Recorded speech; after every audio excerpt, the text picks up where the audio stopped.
The cabin hums, your seatbelt tight across your waist, and outside the Kuala Lumpur, night glows faintly beneath scattered clouds. You board Malaysia Airlines Flight MH370, thinking it is an ordinary journey, but what lies ahead will turn into aviation's deepest scar. It is March 8th, 2014. The aircraft, a Boeing 777-200ER, registration 9M-MRO, one of the safest and most reliable long-haul jets in the world. On board, 239 people, 2 pilots, 10 cabin crew, and 227 passengers from 15 different nations. The scheduled route is routine, Kuala Lumpur to Beijing, 6 hours across the South China Sea with an arrival just after dawn. Captain Zaharieh Ahmad Shah, 53 years old, sits left seat. He has more than 18,000 flight hours and is respected among colleagues as calm and meticulous. To his right is First Officer Farik Abdul Hamid, 27, finishing supervised training flights on the 777. For him, this is almost a graduation into long-haul command. Both men check the instruments, run through the departure checklist, and push back from the gate at 35 minutes past midnight. Taxi lights sweep across the tarmac as the wide body roars down runway 32R. The climb is smooth. Passengers, families, students, business travelers settle into overnight sleep. To anyone on board, nothing feels abnormal.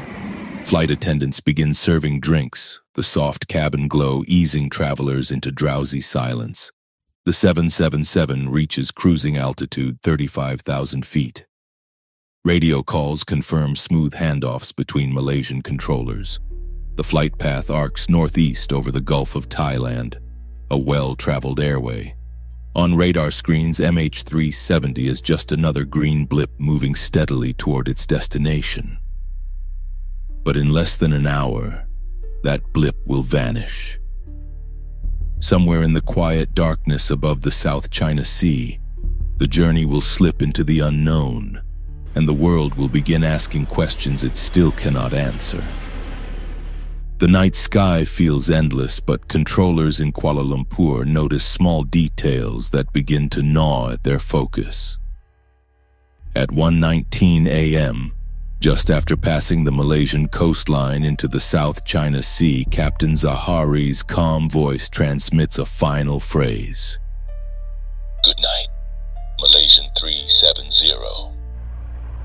It is routine, almost rehearsed.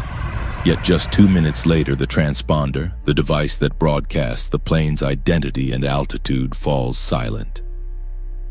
On the radar scopes, the familiar data tag disappears, leaving only a raw, unidentified radar return. Controllers assume a technical glitch. After all, aircraft electronics sometimes falter without consequence. They expect the system to reappear. But as the minutes tick, it does not. At the same moment, Vietnam's air traffic control waits for MH370 to check in as it enters their airspace. The call never comes. Their radio frequencies echo with silence. What unsettles the situation further is the aircraft's radar trace itself. Instead of continuing straight toward Beijing, the faint primary radar signal shows a sharp left turn. The jet arcs back across the Malaysian peninsula toward the Strait of Malacca. Such a deviation is not filed in the flight plan. No emergency call accompanies the maneuver. No squawk code signals distress. Technicians and controllers exchange calls. "Do you have MH370? The answer is negative.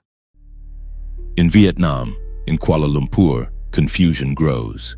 Planes usually declare an emergency within seconds of trouble. Yet MH370 is silent, its transponder dark, its route inexplicably altered. By 1:30 a.m., the Boeing 777 should have been comfortably tracked on Vietnamese radar. Instead, it appears to have slipped sideways into a void. The first red flags are undeniable. Something has happened aboard Flight 370. The trouble is, No one yet knows whether it is mechanical failure, crew incapacitation, or something far more deliberate. The clock continues to tick, and with each passing second, the mystery deepens. Air traffic controllers repeat their hails. Malaysia 370, do you read? Nothing. Static fills the headphones. In the cockpit, whatever unfolds remains sealed behind the reinforced door. For passengers, reclining in dimmed light, the night still feels calm. They do not yet know that their aircraft has slipped off the map. The final voice heard from the flight, Good night, Malaysian 370. carries an eerie normality. Investigators later examine whether those words were spoken by Captain Zahari or First Officer Farik.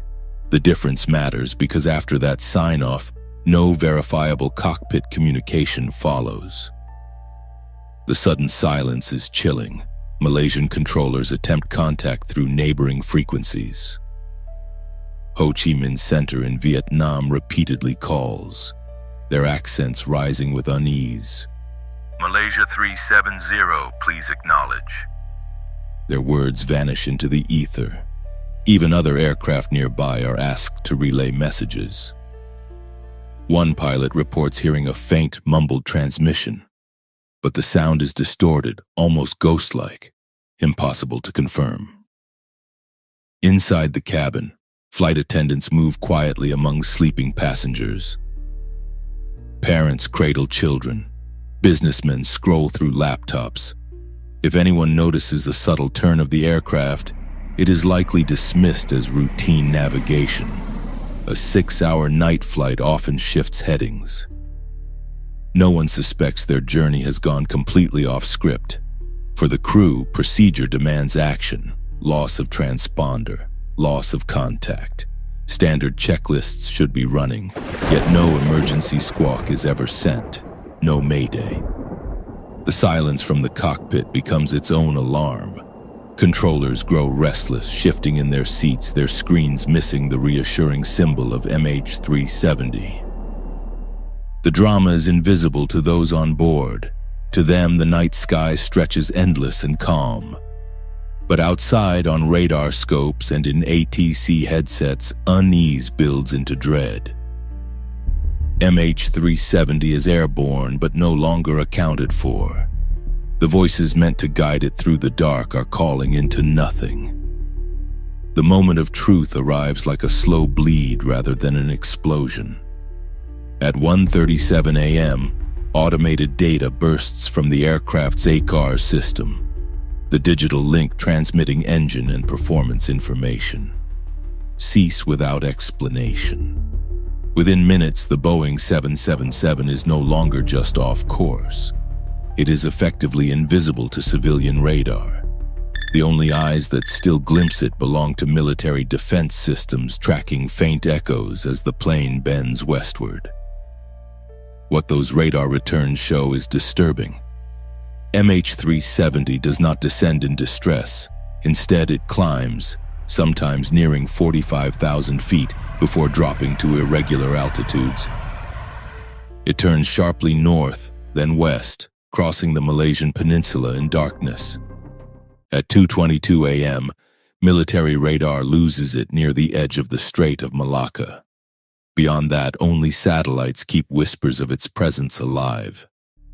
These satellites, part of the Inmarsat network, record faint handshakes, hourly pings bouncing between aircraft and orbiting relay.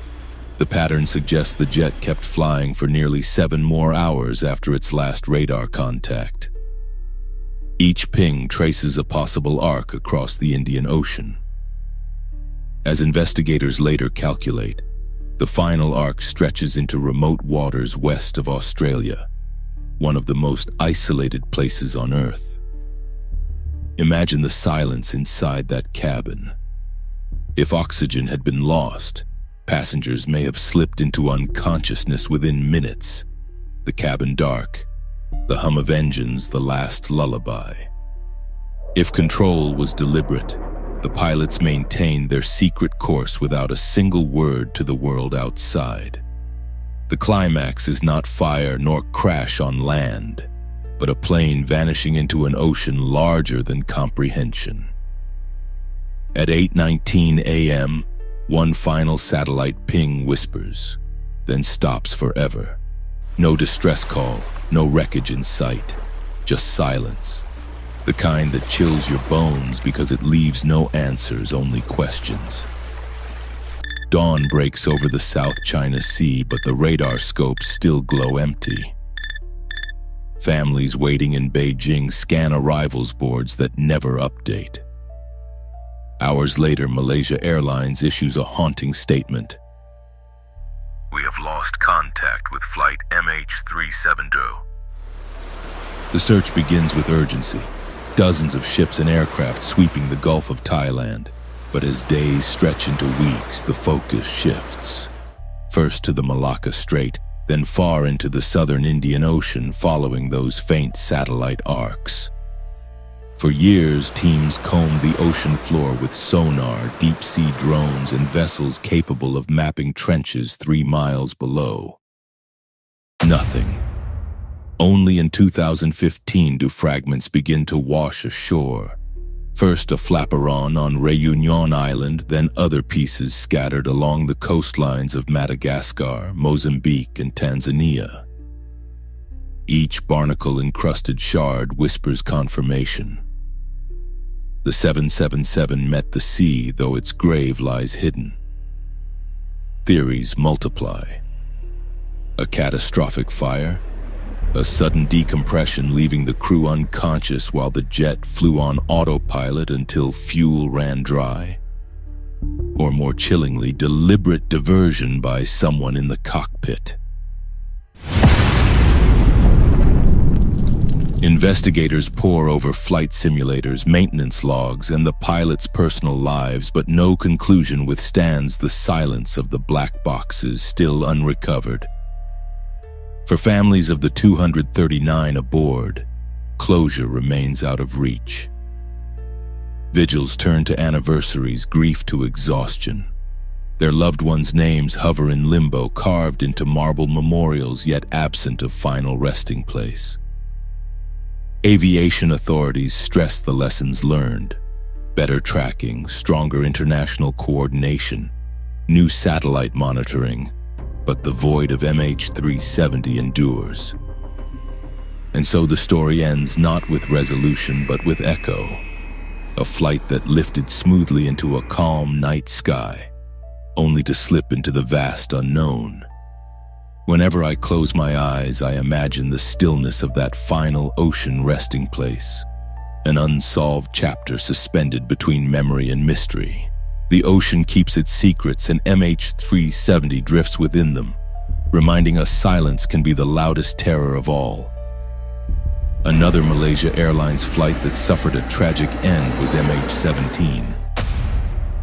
Click here to learn about its story. See you there.